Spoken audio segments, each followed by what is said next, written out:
입니다. 오늘 말씀의 제목은 내 생물입니다. 요한계시록 4장 6절에서 8절까지입니다. 내 생물. 요한계시록 4장 6절에서 8절까지입니다. 요한계시록 4장 6절에서 8절 내 생물입니다. 함께 봉독하도록 하겠습니다. 시작. 보좌 앞에 시름과 같은 유리바다가 있고 보좌 가운데와 보좌 주위에 내 생물이 있는데 앞뒤에 눈들이 가득하더라.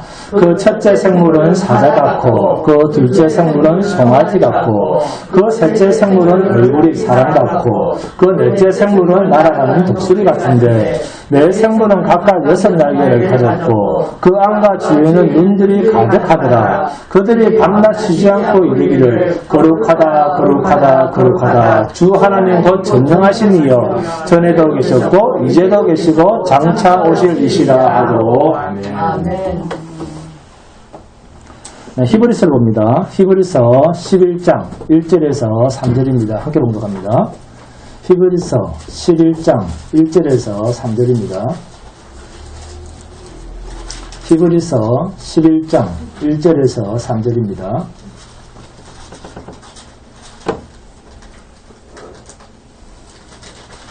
히브리서 11장 1절에서 3절 다 찾았습니까? 네. 자, 함께 봉독하도록 하겠습니다. 시작. 믿음은 바라는 것들의 실상이요 보이지 않는 것들의 증거니 선진들이 이뤄서 증거를 얻었느니라. 믿음으로 모든 세계가 하나님의 말씀으로 지어진 줄을 우리가 아니 보이는 것은 나타난 것으로 말미암아 된 것이 아니니라. 아멘. 1절에 대한 해답이 3절입니다. 믿음이 뭡니까?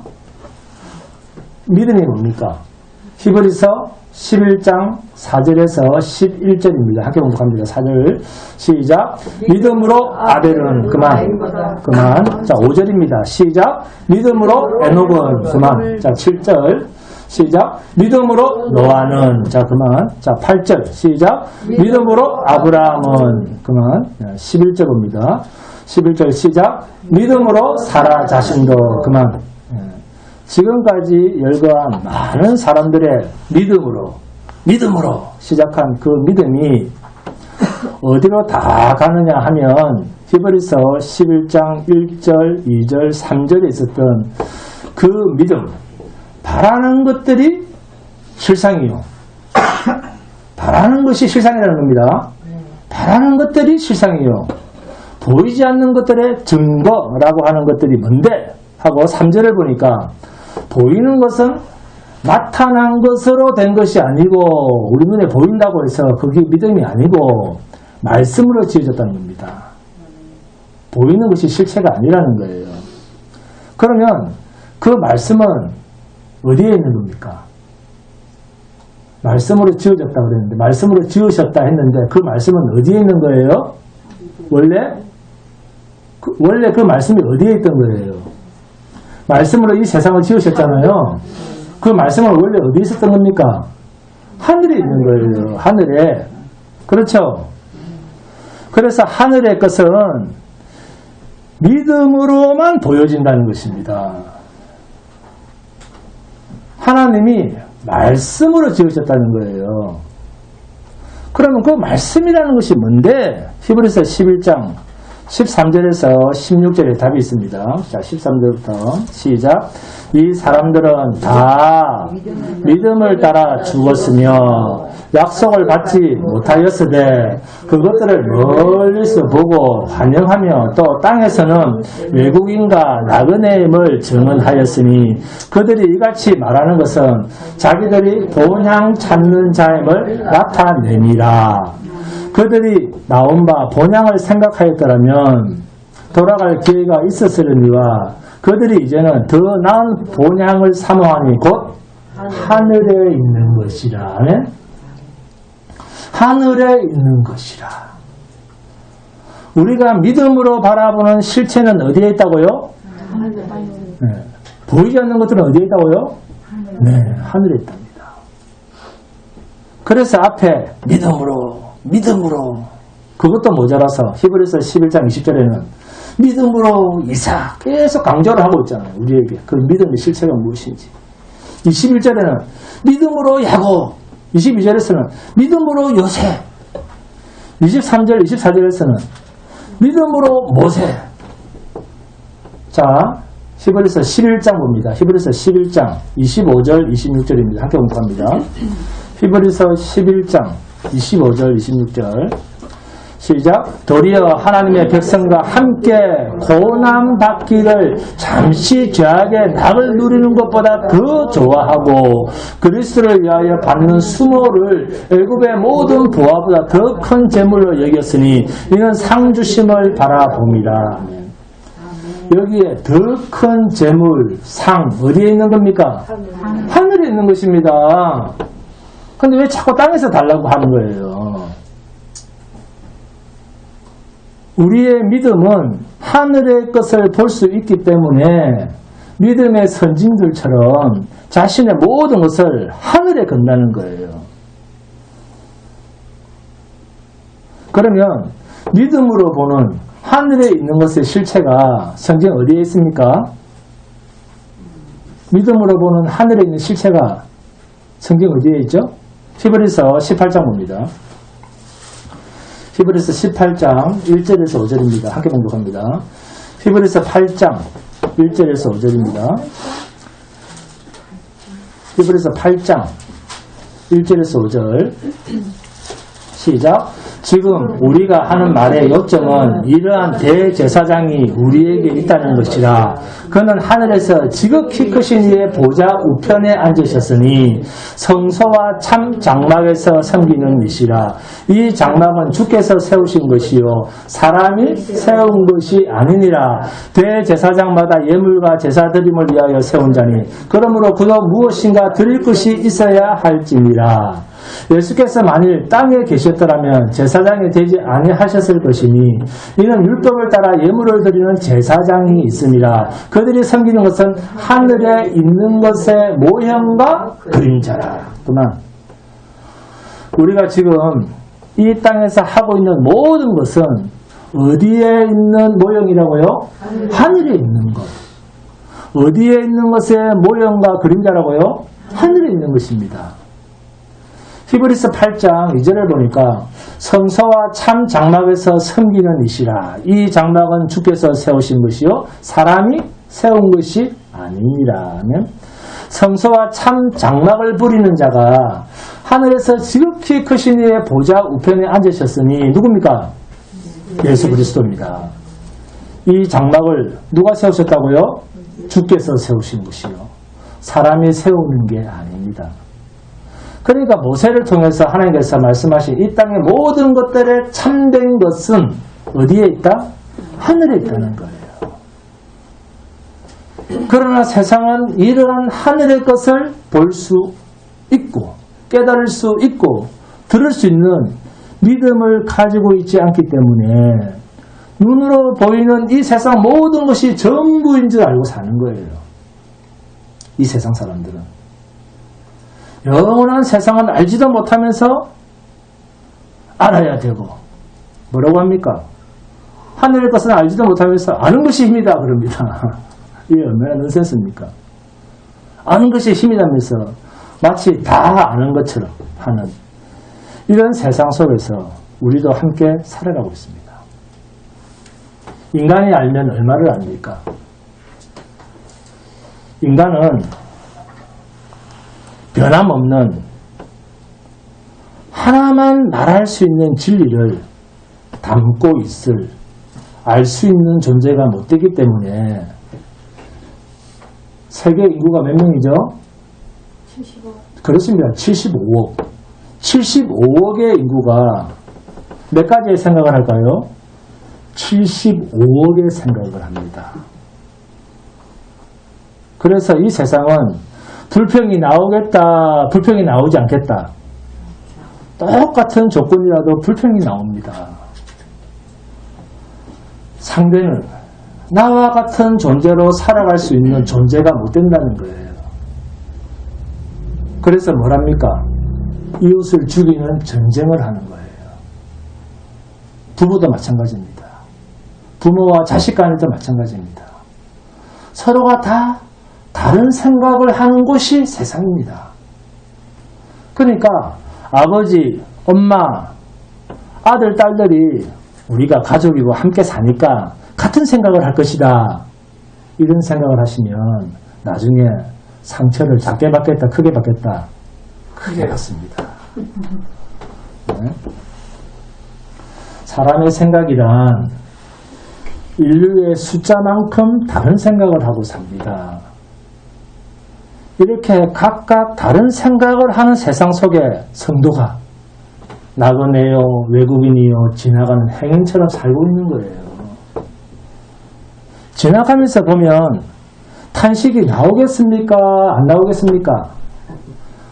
탄식이 터지고 신음하며 우리는 살아갑니다.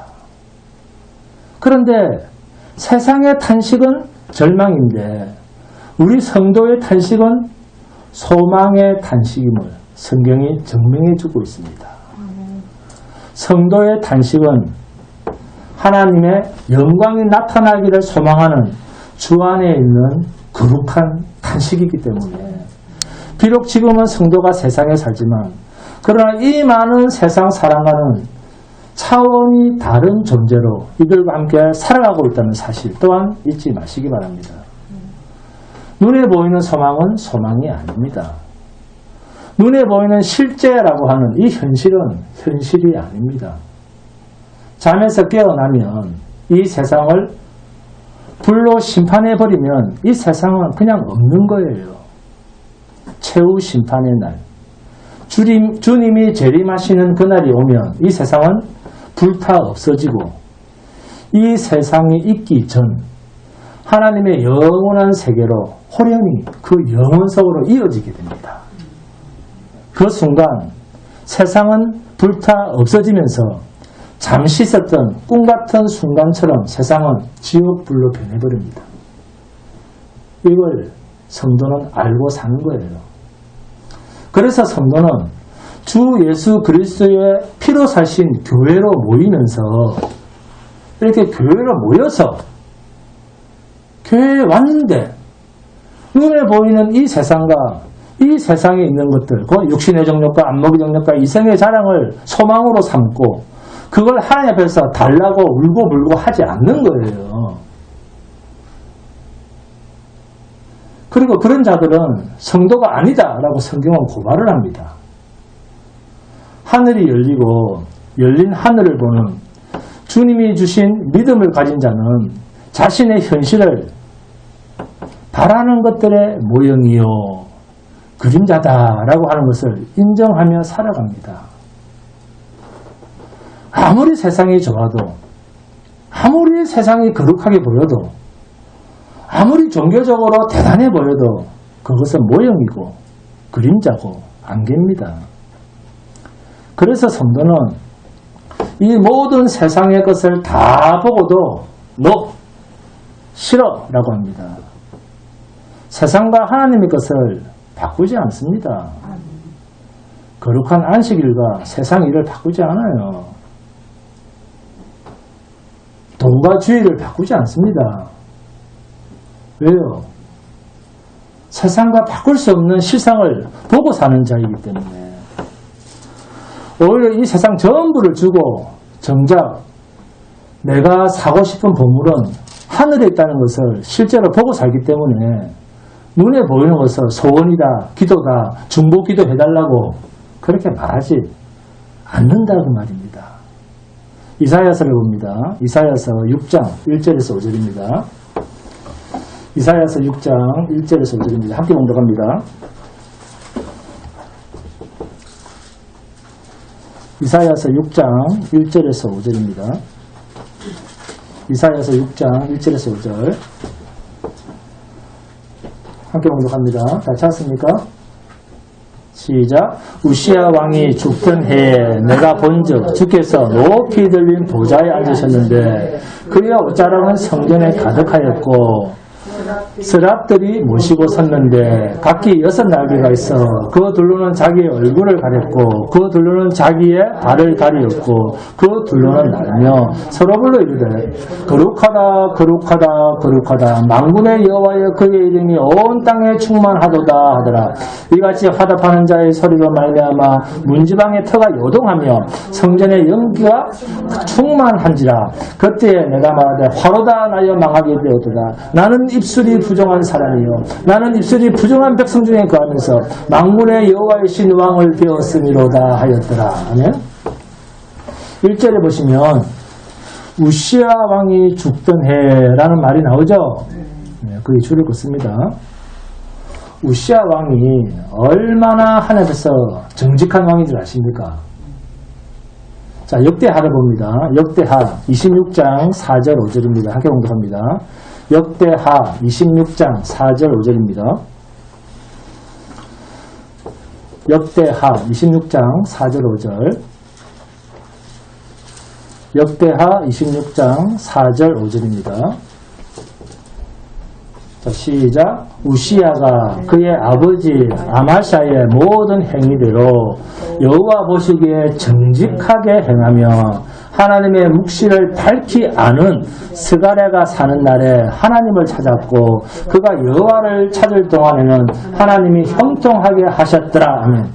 이런 그가 스가랴 선지자가 살아있을 때 이스라엘이 형통하고 강성하게 하는 역할을 맡은 자로서 또 그렇게 열심히 하나님을 섬기고 또 그렇게 강구했던 왕이었습니다. 그런데 좀 살만하니까 어떻게 됩니까? 살만하면 어느새 아합왕처럼 하나님의 하나님 되심을 알게 하는 사건인 줄도 모르고 자기가 잘나서 이스라엘이 잘 사는 줄 알고 교만하고 어리석은 자만으로 빠집니다. 그러다가 나중에는 어떻게 합니까? 제사장이 분향해야 할 일을 제사장도 아닌 왕이 스스로 분향하고 제사를 지내려고 하다가 문둥병, 나병에 걸립니다. 그때부터 죽을 때까지 나병이 들어서 왕궁에 있지 못하고 격리된 거처에서 그의 아들 요담을 세워서 자기가 섭정을 하다가 죽습니다. 역대하 26장 16절과 21절입니다. 그가 강성하여 지매 그의 마음이 교만하여 악을 행하여 그의 하나님 여호와께 범죄하되 곧 여호와의 성전에 들어가서 향단에 분향하려 한지라. 우시야 왕이 죽는 날까지 나병 환자가 되었고 나병 환자가 되며 여호와의 전에서 끊어져 결궁에 살았으므로 그의 아들 요담이 왕궁을 관리하며 백성을 다스렸더라. 이 우시야 왕이 죽던 그 해에 이사야 선지자가 하나님의 영광을 본 거예요. 이해하셨습니까? 그때 자기의 입술은 부정하다고 이사야서 6장 5절에서 고백을 한 겁니다. 누구의 죽음과 동질화시켜서 한 말이죠? 누구의 죽음과? 네? 나는 부정한 사람입니다. 이것을 누구의 죽음과 나를 똑같이 네? 동질화시켜서 한 말이에요. 우시야 왕 문둥병이 걸렸던 그 우시야의 나병 환자가 걸려서 죽었던 그 우시야 왕과 자신을 똑같은 존재로 인식하고 이 이사야가 고백을 한 말이에요. 이사야 선자가 입술이 부정하다 이런 말을 합니다. 나는 입술이 부정한 사람이요. 입술이 부정하다는 말은 여러분 나병 환자는 죽을 때까지 그 나병에 걸리면 나는 입술이 부정하다 나는 부정한 사람입니다 이렇게 말하면서 고함을 치고 평생을 살아야 됩니다. 죽을 때까지. 왜? 왜요? 거룩한 자들이 자기한테 가까이 와서 같이 부정해지지 않도록 하기 위해서 전염되지 않도록 하기 위해서 나는 이런 병을 가지고 있습니다. 네? 그래서 나한테 오지 마세요 그러는 거예요. 우리가 코로나 걸리면 격리시키듯이 늘 나는 부정한 자요 라고 입술로 외치며 살아가야 하는 자입니다. 나병 환자가 된 그 우시야가 죽던 해에 지금 이사야가 문둥병으로 죽게 된 그 우시야를 연상시키면서 그러니까 하나님이 이사야 선지자를 부를 때 그때 거룩한 하나님의 나라를 보는, 그리고 그 하나님의 나라를, 그 하나님을 보고 고백한 말이 그 하나님의 나라를 본 거예요. 하나님을 본 게 아니라. 그걸 그 고백한 말이 마치 하나님의 나라와 내 자신을 비교해 보니까 나는 마치 뭐다? 문둥병에 걸린 문둥병자와 같다는 거예요. 얼마나 그 하나님의 나라가 거룩하면. 그래서 자신이 문둥병에 걸린 자의 모습처럼 이 이사야가 고백을 하는 거예요. 그 하나님의 나라를 보고. 나는 입술이 부정한 자요. 이렇게 고백하고 있는 내용입니다. 하나님의 부르심을 받은 선지자 이사야입니다. 하나님이 부르신 자예요. 그런데 하나님의 그 찬란한 영광을 목격하고 난 후에 자기 자신을 어떤 자와 같이? 나병 환자와 같이. 나는 입술이 부정한 자요. 나는 부정한 자입니다. 이게 거룩한 하나님을 뵌 자로서, 하나님의 나라를 본 자로서 믿음이 있는 신자라면 자신의 육의 더러움을 깨닫고 터져 나올 수 없는 신앙 고백입니다. 신자는 이 믿음 안에서 이 실체의 나라, 참 장막과 성소를 누리고 경험하며 사는 자들이에요. 왜요?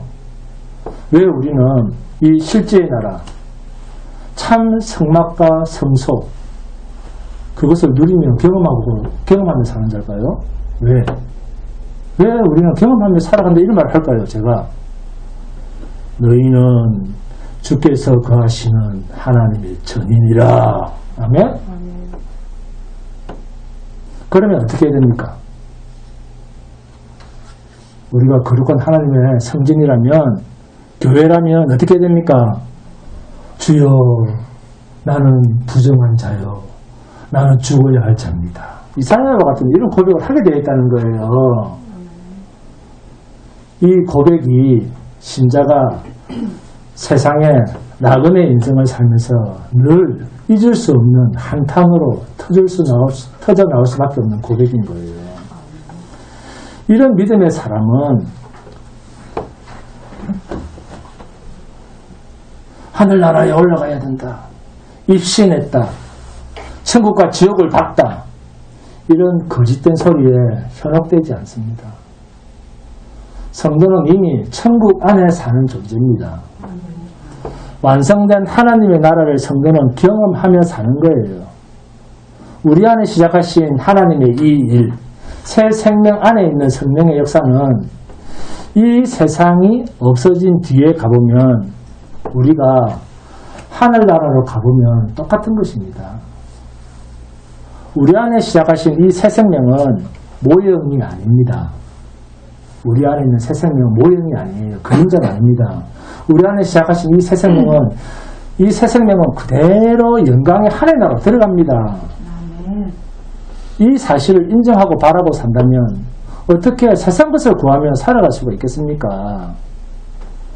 그의 나라와 그의 의만 구하게 되죠.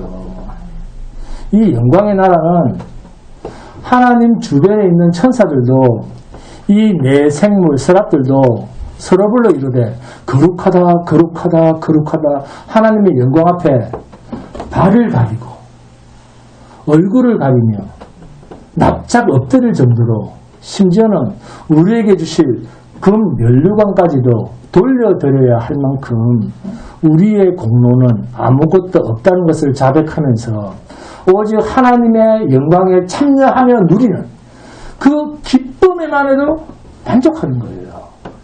할렐루야. 요한계시록 4장 봅니다. 요한계시록 4장 9절에서 11절입니다. 요한계시록 4장 9절에서 11절. 요한계시록 4장 9절에서 11절입니다. 요한계시록 4장 9절에서 11절 시작. 그 생물들이 보좌에 앉으사 세세토록 살아계시는 이에게 영광과 존귀와 감사를 돌릴 때에 24 장로들이 보좌에 앉으신 이 앞에 엎드려 세세토록 살아계신 이에게 경배하고 자기의 간을 보좌 앞에 드리며 이르되 우리 주 하나님이여 영광과 존귀와 권능을 받으시는 것이 합당하오니 주께서 만물을 지으신지라 만물이 주의 뜻대로 있었고 또 지으심을 받았나이다 하더라. 아멘. 우리의 새 생명도 하나님으로부터 지원받은 피조물이다 그 말입니다. 하나님과 동등된 부귀와 영광과 존귀와 보배로운 기쁨을 똑같이 누릴 수 없어서 우리에게 주신 그 금면류관까지도 주님께로 돌려드려야 한다는 나라가 우리가 그토록 가기를 갈망하는 천국의 실상입니다. 그래서 자랑하려거든 누구만 자랑해라? 주만 자랑해라. 왜요? 그분이 지금도 우리 안에서 천국을 이루고 그곳에서 우리를 완성시켜가고 있지 않습니까? 주님이 우리를 만들어가고 있잖아요. 꼭 내가 천국을 가야만 주님을 자랑할 겁니까? 범사에 주님만 자랑하며 사는 게 성도 아닙니까? 지금 사도 요한은 이러한 하늘이 열린 광명을 본 것입니다. 보좌가 있고 그 주변의 모습을 본 것입니다. 보좌 앞에 수정과 같은 유리바다가 있다는 것을 봤습니다. 그죠? 보좌 앞에 수정과 같은 유리바다가 있다. 이것을 이사야 선지자도 봤고 에스겔 선지자도 봤고 모세도 봤습니다. 그런데 하나같이 무엇처럼 되었다? 그것을 보고는 죽은 자처럼 되었다는 것입니다. 하늘이 열리고 그 열린 하늘에서 하나님의 영광과 존귀와 거룩을 다 본 자들은 공통적으로 나는 부정하다. 죽어야 할 자다. 아멘? 아멘 안 나오죠? 이렇게 하면서 아멘 안 나옵니다. 네. 죽어야 한다면 안 나옵니다. 네. 삽시다 그러면 할렐루야 합니다. 그런 자가 어떻게 자기를 자랑하고 내가 더 있어야 된다고 합니까? 아니죠. 도무지 하나님의 영광에는 그 어떤 것도 비교할 것이 없다는 것을 토설해 내지 않고는 견딜 수 없는 나라가 하나님의 나라입니다. 본문 6절입니다. 보좌 앞에 수정과 같은 유리바다가 있고 보좌 가운데와 보좌 주위에 네 생물이 있는데 앞뒤에 눈들이 가득하더라. 보좌 앞에 수정과 같은 유리바다가 있고 이게 무슨 뜻일까요? 보좌 앞에 수정과 같은 유리바다가 있다. 네? 천국에 가면 이런 유리바다가 있습니까? 가보셨어요? 말씀하셨잖아요. 네. 자, 출애굽기 봅니다. 출애굽기 24장 9절에서 11절입니다. 출애굽기 24장 9절에서 11절입니다. 출애굽기 24장 9절에서 11절. 자, 시작. 모세와 아론과 나답과 아비후와 이스라엘 장로 70인이 올라가서 이스라엘의 하나님을 보니 그의 발 아래에는 청옥을 편 듯하고 하늘같이 청명하더라. 하나님이 이스라엘 자손들의 존귀한 자들에게 손을 대지 아니하셨고 그들은 하나님을 뵙고 먹고 마셨더라. 모세와 70인의 장로들이 시내산에서 하나님으로부터 돌판을 받을 때 그 광경을 증거하고 있는 본문이에요. 그의 발 아래에는 청옥을 편 듯하고 하늘같이 청명하더라. 이게 유리바다의 모습입니다. 에스겔서 1장 22절에서도 말합니다. 그 생물의 머리 위에는 수정 같은 궁창의 형상이 있어 보기에 두려운데 그들의 머리 위에 펼쳐져 있고, 아멘. 지존하신 하나님의 세계가 내 생물들 머리 위에 있는데 수정 같은 궁창의 형상이라고 표현하고 있습니다. 똑같은 의미의 다른 표현입니다. 이렇게 하늘 보좌 앞에는 수정 같은 유리바다가 있습니다. 자, 그러면 이게 무슨 뜻일까요? 무엇을 말하고 싶은 표현일까요? 지금 모세가 하나님으로부터 성막을 짓는 식양을 받는 자리에서 자신이 본 것을 기록한 내용 아닙니까? 그러면 지금 자신이 하나님으로부터 받고 있는 그 식양은 오늘 우리가 성경을 볼 때 구약의 성막에서 나타나지는 모형들이 있겠습니까? 없겠습니까? 하늘에 본 것을 땅에서 지었으니까 있죠. 네? 성막에 관해서 공부도 안 하고 오셨죠? 시키면 안 해. 시키면 안 해. 자, 그 유리바다 같은 푸른 바다와 같은 수정 같은 바다가 있고라고 하는 이게 모세를 통해서 하나님께서 보여주신 모형과 그림자인 성막에 하늘의 실체를 보여주는 그 모형들이 성막 안에 있겠습니까? 없겠습니까? 있죠. 보고 만들어냈으니까 이렇게 있을 거 아닙니까? 그죠? 네? 그러니까 하늘에 있는 것을 자 히브리서 8장 2절과 5절에서 성소와 참 장막에서 섬기는 이시라. 이 장막은 주께서 세우신 것이요 사람이 세운 것이 아니니라. 그들이 섬기는 것은 하늘에 있는 것의 모형과 그림자라. 모세가 장막을 지으려고 할 때 지시하심을 얻은 것 같으니 이르시되 상가 모든 것을 산에서 내게 보이던 본을 따라 지으라 하셨느니라. 네?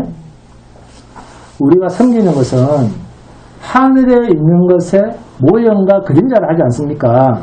네? 여기까지 이해하셨죠? 주님의 보좌 앞에 있는 수정과 같은 유리바다가 모세를 통해서 하나님께서 이 땅에서 나타내시는 모형, 성막에 성전에 그 실체가 있다는 말씀입니다. 할렐루야. 열왕기상 7장 23절에서 40절입니다. 그중 23절에서 32절 그리고 37절에서 40절입니다. 함께 봉독합니다. 열왕기상 7장 33절에서 40절 그 중에 23절에서 32절 그리고 37절에서 40절을 함께 봉독합니다. 다 찾습니까? 자, 23절부터 시작. 또 바다를 부어 못 찾았습니까? 열왕기상 7장 23절 23절 열왕기상 7장 23절 다 찾았습니까? 다 찾았습니까? 자, 함께 봉독합니다. 시작. 또 바다를 부어 만들었으니 그 직경이 10규빗이요 그 모양이 둥글며 그 높이는 5규빗이요 주위는 30규빗 줄을 32만 하여 24절 그 가장자리 아래에는 돌아가며 박이 있는데 매 규빗에 10개씩 있어서 바다 주위에 둘렀으니 그 박은 바다를 부어 만들 때 2줄로 부어 만들었으며 25절 그 바다를 소 12마리가 바쳤으니 셋은 북쪽을 향하였고 셋은 서쪽을 향하였고 셋은 남쪽을 향하였고 셋은 동쪽을 향하였으며 바다를 그 위에 놓았고 소의 뒤는 다 안으로 두었으며 바다의 두께는 한 손 너비만 하고 그것에 가는 백합화의 양식으로 잔가와 같이 만들었으니 그 바다에는 2000밭을 담겠더라. 또 못으로 받침 수레열을 만들었으니 매 받침 수레의 길이가 4규빗이요 너비가 4규빗이요 높이가 3규빗이라. 그 받침 수레의 구조는 이러하니 사면역 가장자리 가운데는 판이 있고 그 가장자리와 가운데 판에는 사자와 소와 그릇들이 있고 또 가장자리 위에는 놓는 자리가 있고 사자와 소 아래에는 화한 모양이 있으며 30절 그 받침 수레에 각각 4 놋바퀴와 놋축이 있고 받침 수레 4발 밑에는 어깨 같은 것이 있으며 그 어깨 같은 것은 물두멍 아래쪽에 부어 만들었고 화하는 각각 그 옆에 있으며 그 받침 수레 위로 돌이켜 높이가 한 규빗 되게 내민 것이 있고 그러면은 직경 한 규빗 반백에 반원형으로 우묵하며 그 나머지 내면은 아로새긴 것이 있으며 그 내민 판들은 네모지고 둥글지 아니하며 32절 네 바퀴는 옆판 밑에 있고 바퀴축은 받침 수레에 연결되었는데 바퀴의 높이는 각각 한 규빗 반이며 37절 이와 같이 받침 수레 10개를 만들었는데 그 무어 만든 법과 크기와 양식을 다 동일하게 만들었더라.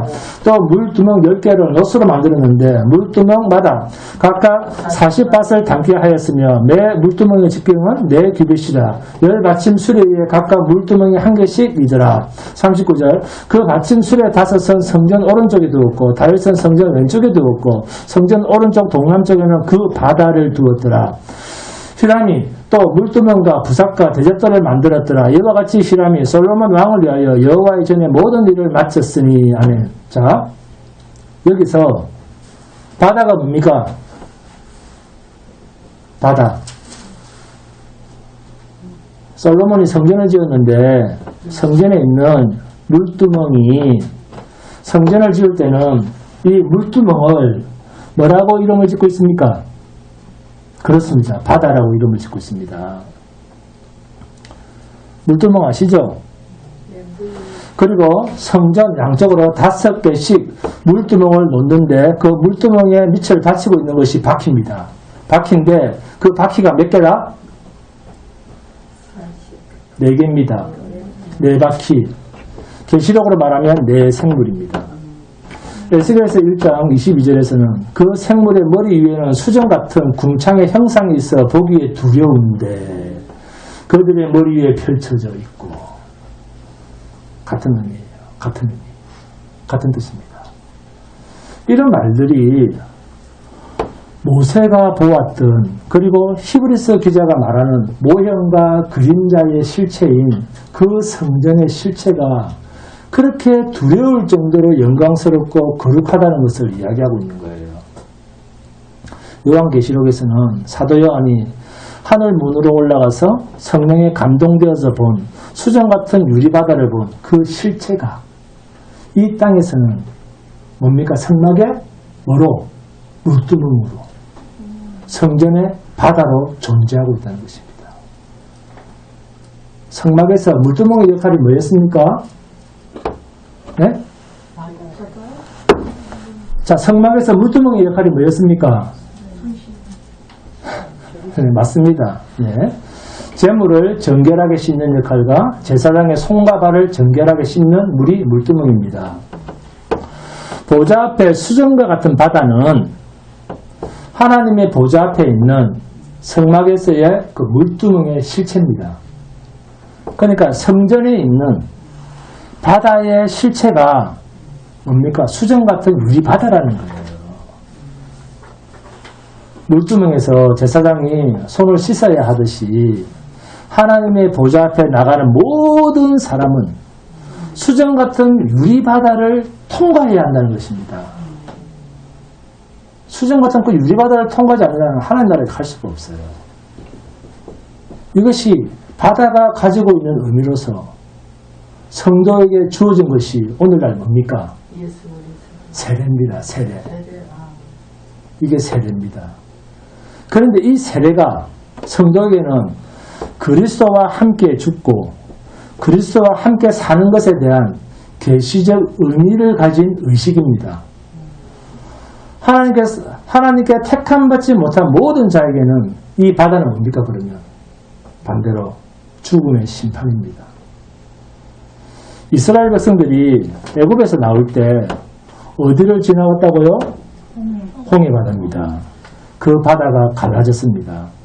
사도 바울은 이 사건을 가지고 고린도전서 10장 1절과 2절입니다.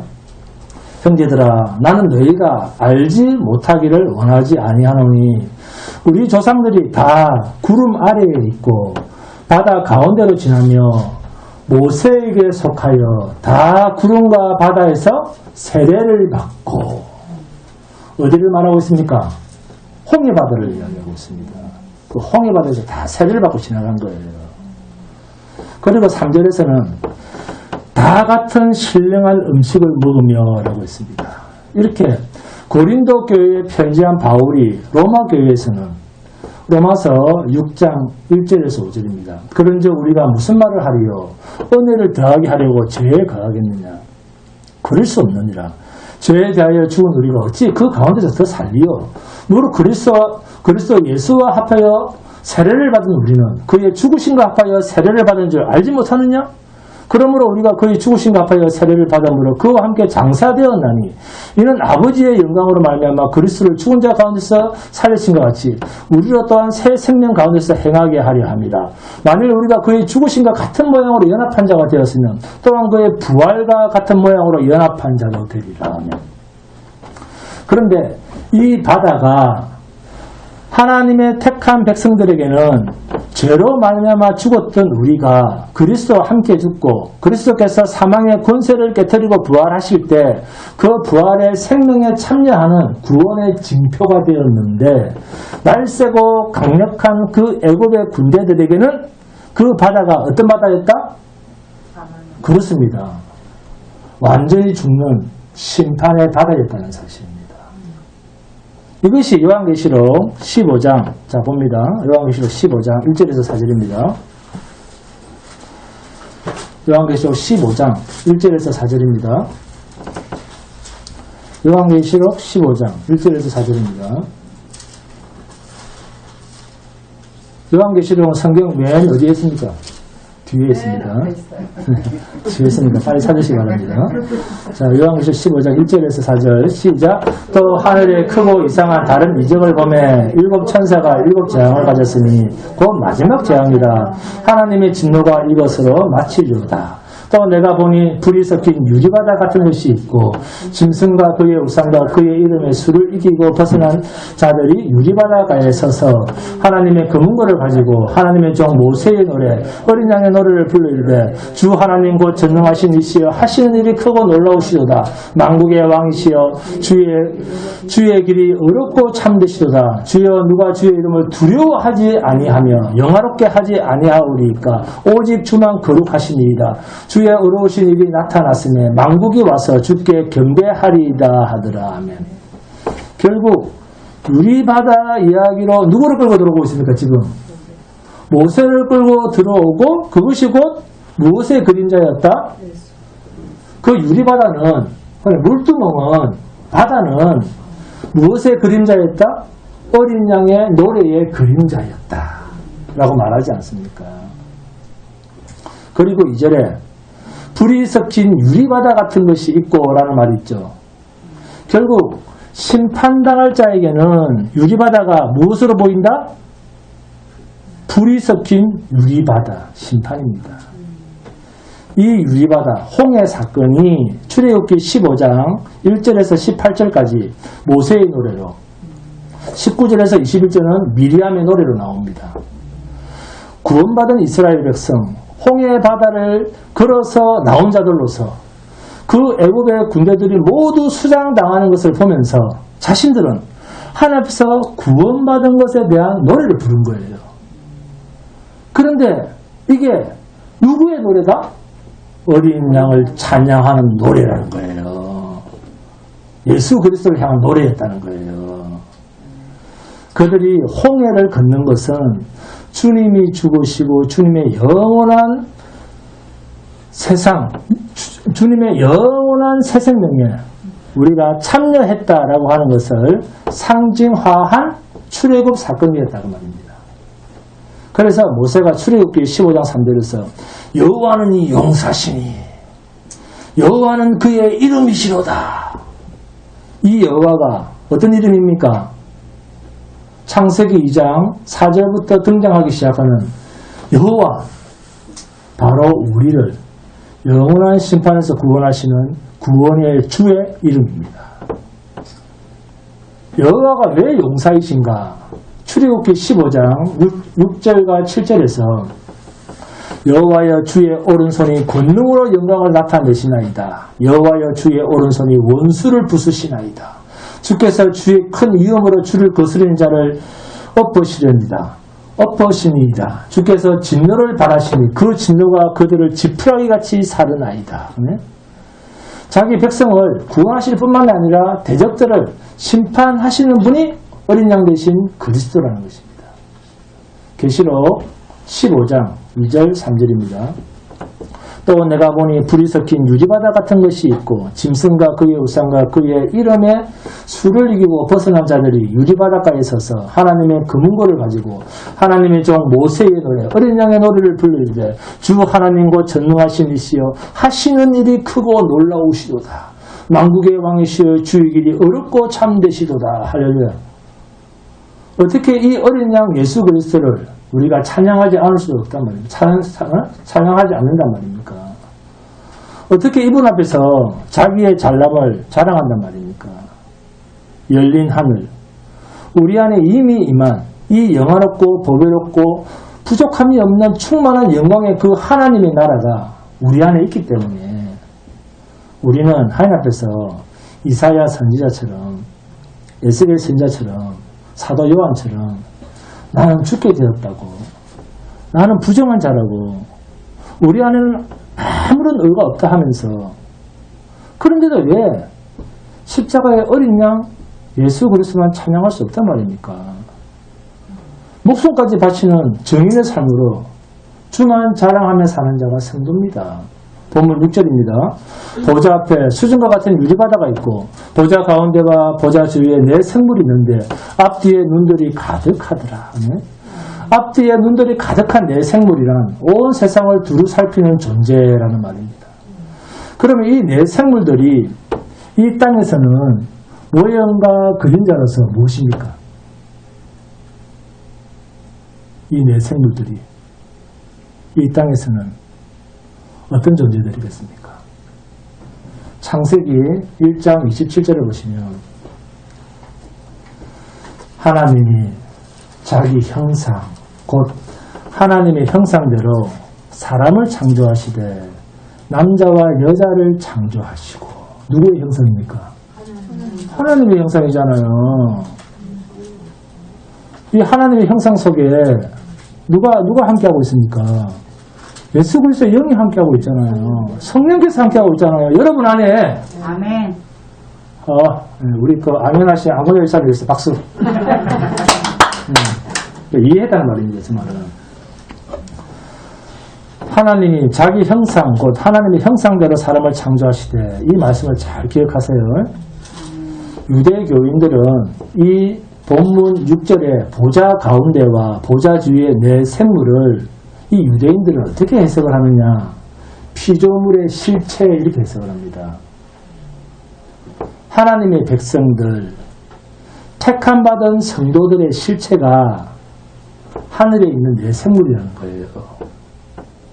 그러니까 피조물의 근원이 피조되기 전에 하늘에 있었다는 것이죠. 그래서 히브리서 11장 3절입니다. 믿음으로 모든 세계가 하나님의 말씀으로 지어준 줄을 우리가 아나니 하잖아요. 보이는 것은 나타난 것으로 말미암아 된 것이 아니니라. 이 네 생물이 여호와의 눈의 역할을 한다는 것입니다. 여러분이 하나님의 눈의 역할을 한다 그 말이에요. 이 네 생물이 존재하는 한 하나님의 일하심에는 결코 실수가 있을 수 없습니다. 아멘. 그러니까 지금 우리가 보고 있는 이 모든 것은 그 원인이 어디에 있다? 하늘에 있습니다.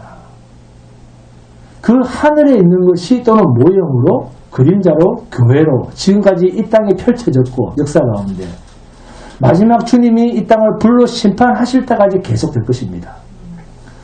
그런데도 우리가 교회로 모여서까지 눈에 보이는 세상이 실체인 것처럼 교회 와서도 자꾸 땅의 것을 구한다면 그 사람은 하늘과는 닫혀있는 존재임을 인정해야 됩니다. 여러분, 사도행전 7장 54절에서 60절에 나타나는 스데반 집사를 잘 보세요. 그는 예수님만이 참 성전이고 예수님만이 참 구주고 우리의 메시아가 된다고 담대하게 외쳤습니다. 그런데 그 말을 듣던 유대인들이 마음에 찔려서 듣기 싫고 마음에 찔리니까 이를 갈면서 돌을 들고 스데반을 죽이려고 합니다. 그때 스데반은 성령에 감동되어서 하늘을 우러러 주목하여 보는데 하늘이 열린 것입니다. 하나님의 음성과 예수님께서 하나님 보좌 우편에 서신 것을 보고 말하되 보라 하늘이 열리고 인자가 하나님 우편에 서신 것을 보노라 한데 57절에 그들이 큰 소리를 지르며 귀를 막고 듣기 싫다는 거죠. 하늘 소리가. 일제히 그에게 달려들어 성 밖으로 내치고 돌로 칠세 증인들이 옷을 벗어 사울이라 하는 청년의 발 앞에 두니라. 그들이 돌로 스데반을 치니 스데반이 부르짖으되 주 예수여 내 영혼을 받으시옵소서. 무릎을 꿇고 크게 불러 이르되 주여 이 죄를 그들에게 돌리지 마옵소서. 이 말을 하고 자니라. 돌에 맞아 죽어가면서도 열려있는 하늘을 본 스데반은 마지막 순간까지 그 영광스러움과 하늘의 영광스러움과 존귀와 그 풍성함과 기쁨과 그 만족감 때문에 자기를 죽이는 자들을 위해서 하나님께 기도를 할 뿐만이 아니라 이 세상 험한 세상을 접고 속히 하나님 나라가 나를 받아들여달라고 그렇게 기도를 하고 있습니다. 이러한 스데반과 같은 이 스데반 집사와 같은 하늘의 감격과 은혜가 우리 안에서 이 크리스마스 날 믿음으로 하늘을 경험하고 누리는 복된 성도가 되시기를 주님의 이름으로 축원드립니다. 아멘.